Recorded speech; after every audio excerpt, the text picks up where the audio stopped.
Welcome to Inside Iowa Politics. I am Gray Television's Iowa Political Director, Dave Price. At the end of this month, the Glenwood Resource Center in Southwest Iowa will shut down for good.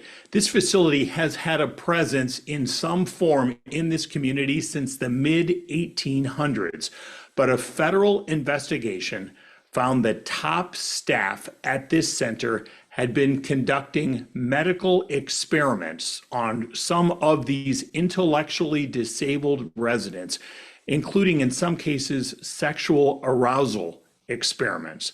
There were employees at this facility that took complaints to their bosses to try to get this to stop, but it went nowhere. Eventually, they had to go to federal authorities. That is why this center will be closing at the end of June. Kelly Garcia is the director of the Iowa Department of Health and Human Services. Her department has to oversee this center. She was barely on the job when she had to go in, find out about these federal investigations, decide which staff to trust, which ones could not be trusted, and then figure out how to best care for these residents and eventually get them all out. November 2019. Okay. It was 21 days in. Okay, 21 days in, is that right? So that letter came when I was still using Google Maps to get to work and was disoriented from the framework of what I didn't have time to learn, but I did after that letter came. Unfortunately, this was a system failure. It really was. Employees who were concerned about what was happening on that campus did alert the highest levels of this organization. And the governor was asking all of the right questions, and that former leadership was not giving her the right answers. So she was asking. Ultimately, some of those employees went straight to the federal government, and the Department of Justice became involved. There were things that happened there that were unconscionable. Our work now is to build steady oversight across the system that starts here. It starts with me, first and foremost, but really building that into the fabric of our organization so that we have safe institutional levels of care, but equally safe community levels of care. And that was there, but it wasn't strong enough. We have Glenwood residents that have gone all across Iowa. So if you love to fish and you want to be close to your brother or sister and they live in the northeast corner of Iowa, then we're working with providers to open up a space there too.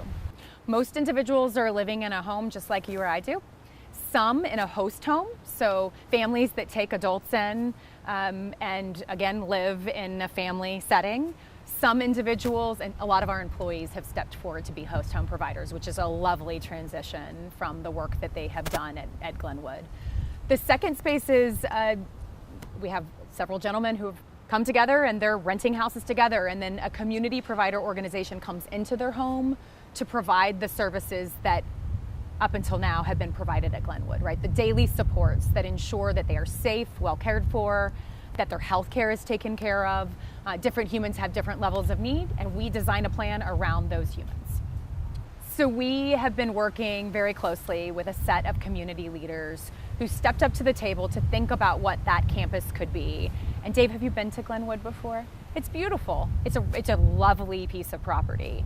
And so we brought the force of state government, Department of Transportation, Economic Development, DNR, because there are some protected lands on the backside of our campus, and then us as well, to think about what that campus could be. And there's an entire economic development plan that the community is really sponsoring to think about a revitalization of that campus. Time now for the Inside Iowa Politics Final Five. Number one, the transition. How will this transition go for a few hundred people who had to leave Glenwood and move to other parts of the state? This will take a lot of effort by a lot of people to make sure that this fulfills these folks' needs. Number two, the healing. Some of these residents and employees might be traumatized by everything that's happened, and then also having to move. The state will have to be there for these folks to make sure they get the services that they need. Number three, and that's the town of Glenwood. It had employed, just as a couple of years ago, about 400 people at this facility. Now, all those jobs will be gone by the end of the month. What will happen to all of those people? Number four, the replacement. The facility itself is about 380 acres, so it could provide some opportunities for an employer, employers in that community, but local and state officials working together, as Kelly Garcia talked about, to figure out what to do with that complex. It's a small community, so that could be a big challenge for that part of our state. And finally, the changes. What have state leaders learned from what happened at Glenwood? How can they assure the people of Iowa that something like this will not happen somewhere else, and that people, especially vulnerable residents, will get better services, better protection, get what they need at these state-run facilities? Thanks for joining us.